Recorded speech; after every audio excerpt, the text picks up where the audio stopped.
afternoon, everybody. I'm Raymond Dahlman, president of DSA Financial Group, and this is the weekly economic update for January 17th, 2022. I hope everyone's having a fantastic day out there. It's a little overcast here on the Front Range. Got a little snow.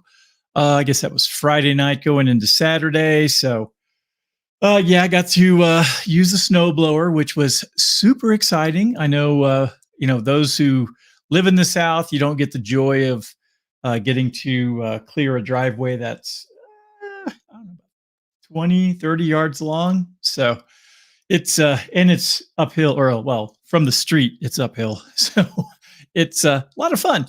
Anyways, hope everyone had a great weekend. It was pretty nice here. My wife is on her way to a cruise down in the Caribbean with her mom and older sister. So let's wish her some fun. I personally hate going on cruises. After serving in the Navy, there's really no good reason to be on a boat unless you're launching planes off the roof. So, she loves it. I don't. Plus, there's all these people, and anyone who knows me knows that, I like individuals. I hate the general public. So it's anyways. All right. Well, let's go ahead and take a look. Markets are closed today, so I don't have any market data. But let's go ahead and jump into the weekly update and see how things were last week. All right. The week on Wall Street, deteriorating investor enthusiasm for high valuation growth companies and a mixed start to the fourth quarter earnings season made for a volatile week. The Dow Jones Industrial Average lost 0.88. The S&P 500 slipped 0.3. The NASDAQ fell 0.28. And internationals gained 1.31. So, last Friday we covered, how the U.S. stocks and domestics did last week. Everything was pretty much in the red. So we can see that international stocks were actually up for the week. Stocks struggle. Stocks were under pressure all week as investors grappled with higher bond yields and talk of possibly 4 rate hikes this year. 4. Unless we're going to get up into the teens in interest rates, I don't know what's going to do. Investors were particularly heartened by Fed Chair Powell's congressional testimony on Tuesday that softened the hawkish tone found in the minutes of the FOMC December meeting. After digesting the hot inflation reports released midweek, stocks were unable to resist the selling pressure on Thursday. A weak retail sales number, a resumption in the rise in yields, and mixed earnings from some of the big money center banks weighed on the market during Friday's trading. Inflation and the Fed. Inflation reports last week continued to reflect upward momentum in consumer prices. The CPI posted a 7% year-over-year jump, the biggest increase since '82, while the producer price index rose 9.7% from a year earlier, the fastest pace since 2010, when the index was reconstituted. Markets responded calmly as both numbers were in the neighborhood of expectations, and the monthly increase for each moderated from previous single-month increases. The price pressures are expected to remain in the face of the continuing supply chain constraints and wage growth. The pace and persistence of price increases may influence the speed at which the Fed may tighten in the year ahead. All right, economic data coming out this week. We have housing starts on Wednesday. Thursday is jobless claims and existing home sales. Friday is the index of leading economic indicators. Companies that are reporting earnings this week. We have Tuesday, we have Goldman Sachs, Charles Schwab, J.B. Hunt Transport Services. Wednesday is Bank of America, United Health, Procter & Gamble, and Morgan Stanley. Thursday, we have Netflix, CSX, Union Pacific, United Airlines, and Friday is Schlumberger Limited. All right, well, that's everything we have for the weekly update. Going out this week to clients is the Retirement Insight. Let's go ahead and breeze through some of these. All right, first section here, how much will saving an extra $1,000 each year help you? Did you ever wonder what might result from a small boost in your retirement saving effort, even in midlife? While there's no ready answer to this question, thanks to the many variables inherent in the financial markets and investment choices, some ballpark math offers an illustration of the potential upside. Suppose you put $1,000 more per year into retirement account. that returns a hypothetical 8% each year. Across 10 years, that extra $10,000 you contribute to that account would be expected to have a value of nearly $22,000. Across 20 years, your $20,000 of additional contributions could reach $46,610. Putting a little more into your retirement account each year could boost your retirement assets. Keep in mind the hypothetical 8% return does not reflect any investment or combination of investments. The return and principal of your investments will fluctuate. Yeah, blah, blah, blah. All right. The Great Resignation continues. America has seen an uptick in the number of seniors leaving full-time jobs. Pew Research Center data shows that 50.3% of adults older than 55 were retired, that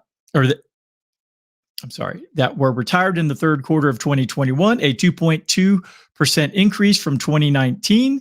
Among those aged 65 to 74, there was a 3% increase in that 2-year period. By Q3 2021, 2/3 of adults in this age bracket defined themselves as retired. This is quite a different story than what we saw during the 2007 to 2009 recession, when the rate of retirement declined in America. Why are more Americans retiring? One reason may simply be rising asset values. Now factor in the trend of working from home and the way COVID-19 has encouraged people to rethink their priorities in life. If you're a part of the Great Resignation or want to join its ranks, it may not be so hard to re-enter the workforce if that need or want arises. Currently, companies are struggling to attract enough job candidates to their hiring calls. All right. On the bright side, about $12.7 billion in federal education loan debt was forgiven in 2021. Some of it previously owed by Gen Xers and baby boomers. Interesting little tidbit of information. All right. Well, that's what I have there. I do have a couple articles I want to quickly go through. Again, like I said, it is a light news day. Most of the news that's been on the TV here on the Business Channel has been talking about MLK. There's been evidently some commentary on the Voting Rights Act. Interesting tidbit. I don't know if you're aware of this. No one has a right to vote in the Constitution. Look it up. It's kind of interesting. Now, the 14th Amendment does say you can't discriminate based on sex when allowing people to vote. So if you do allow voting, you can't discriminate based on sex, but there's nothing that says that you actually have, individual citizens have a right to vote. Now, the Constitution does outline what a citizen is and how to become a citizen, but nowhere in there does it explicitly say that citizens have the right to vote for president or any of that good stuff. So anyways, all right. Let's go ahead and read this one. Oil climbs as supply is expected to remain tight. This is by Noah Browning and Borzumger Sharafidin. Sorry if I butchered your name. Oil prices rose Monday, with investors betting that global oil supply will remain tight, although restrained by major producers, was partially offset by a rise in Libyan output. Brent crude settled at 42 cents or 0.5% to 86.48 a barrel. Earlier in the session, the contract touched its highest price since October 3rd of 2018 at 86.71. U.S. West Texas Intermediate crude was up 53 cents or 0.6 at 84.35 after touching its highest price since November 10th at 84.78. Trade was subdued due to the U.S. honoring MLK. Frantic oil buying driven by supply outages and signs that Omicron coronavirus variant will not be as disruptive to fuel demand as previously feared has pushed some crude grades to multi-year highs, suggesting the rally in Brent futures could be sustained for a while longer. Traders said bullish sentiment is continuing as OPEC is not providing enough supply to meet strong global demand, said Fujitoma securities analyst Toshikawa Tazawa. These names. The organization of OPEC and allies, including Russia, together known as OPEC Plus, are gradually relaxing output cuts implemented when demand collapsed in 2020. But many smaller producers cannot increase supply, and others have been wary of pumping too much oil in case of renewed COVID-19 setbacks.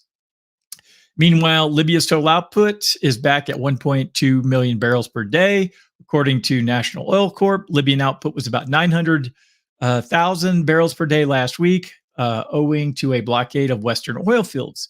Libya's oil production has dropped to a good 700,000 oils per day at the start of the year, which had played its part in the price rise. Concerns over supply constraints outweigh the news of China's possible oil release from reserves, said Fujitomo's Tazawa. Sources told Reuters that China plans to release oil reserves around the Lunar New Year's holidays between January 31st and February 6th as part of a plan coordinated by the United States to reduce global prices. A Saudi energy minister, Prince Abdulaziz bin Salman, said on Monday it's prerogative of the United States government is whether to release supply from the strategic petroleum reserves. Festering geopolitical threats to supply are also supporting bullish sentiment, analysts said. U.S. officials voided fears on Friday that Russia was preparing to attack Ukraine if diplomacy failed. Russia, which has amassed 100,000 troops on Ukraine's border, released pictures of its forces on the move. Yeah, they're beating those war drums pretty hard there in Ukraine, or at least our government is. They seem to think that we're going to see some sort of global conflict there. I'm skeptical, let me say. All right, next article. What was that? Oil rises, gold faces key resistance. Let's see here. We already read about the oil stuff, so let's just jump down here. Can gold break a key resistance? Gold is marginally higher on the day after pulling back again late last week.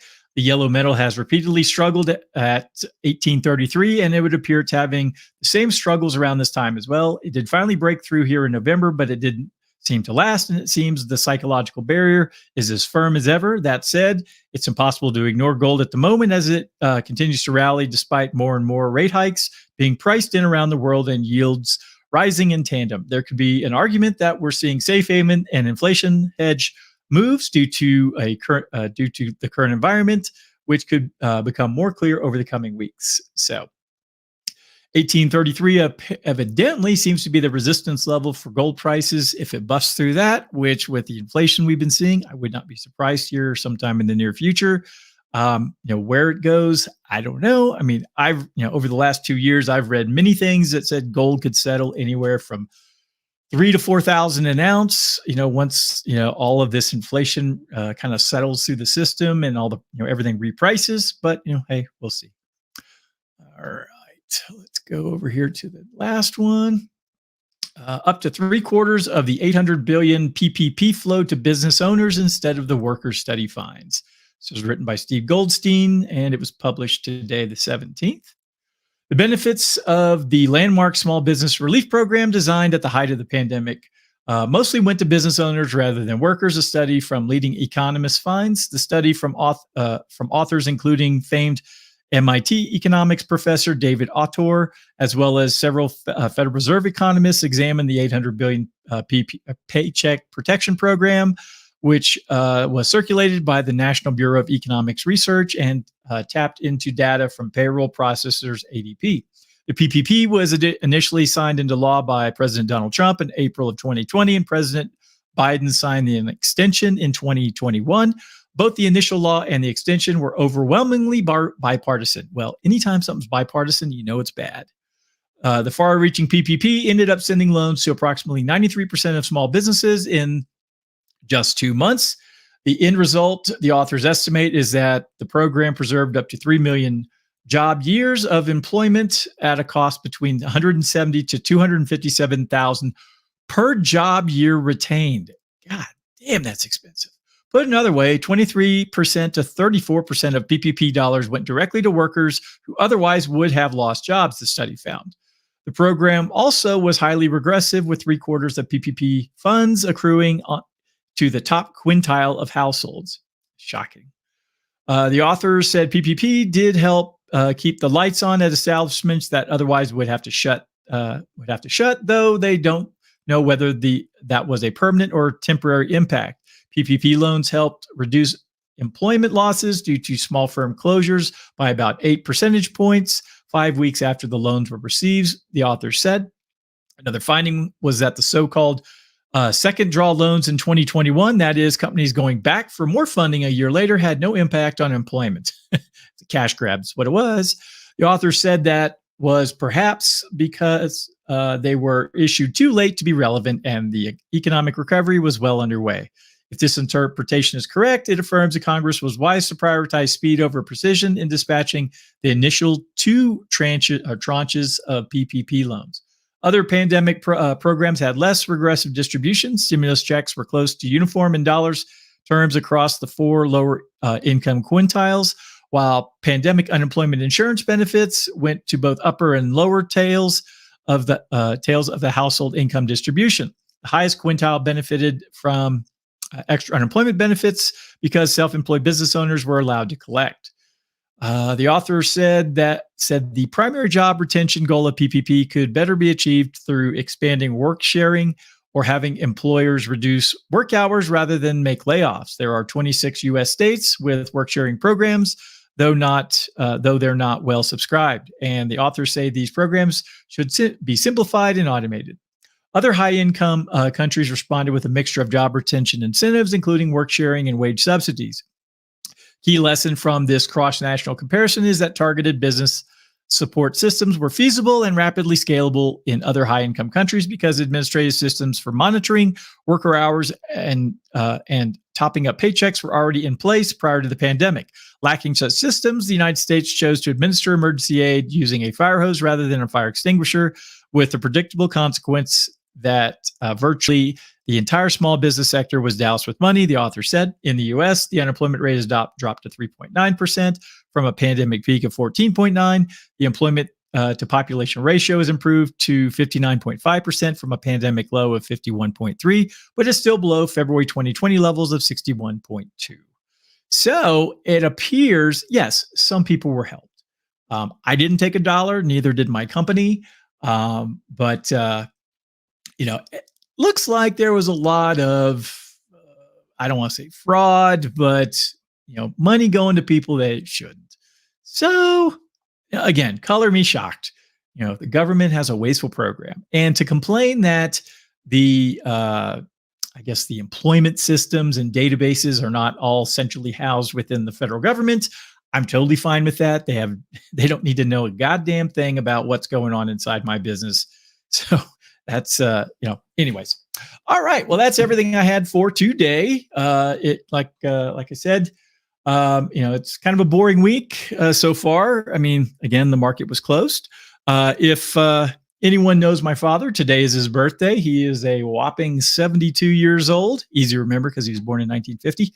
And so anyone in the Houston area knows him, maybe drop by, say hi. He's kind of been trapped in his house since he had his stroke last year. So, but anyways, Dad, if you're watching this, happy birthday. Don't say I don't say nice things about you occasionally. So anyways, all right. Well, I'll be back tomorrow with the Liberty Call. And, if anyone needs anything from me, don't hesitate to, send me an email or drop me a phone call. And it's a little cloudy today. I probably wouldn't be able to see any smoke signals. So I would try the electronic versions for now. But all right. Well, that's everything I have for now. And y'all have a fantastic evening. Bye-bye.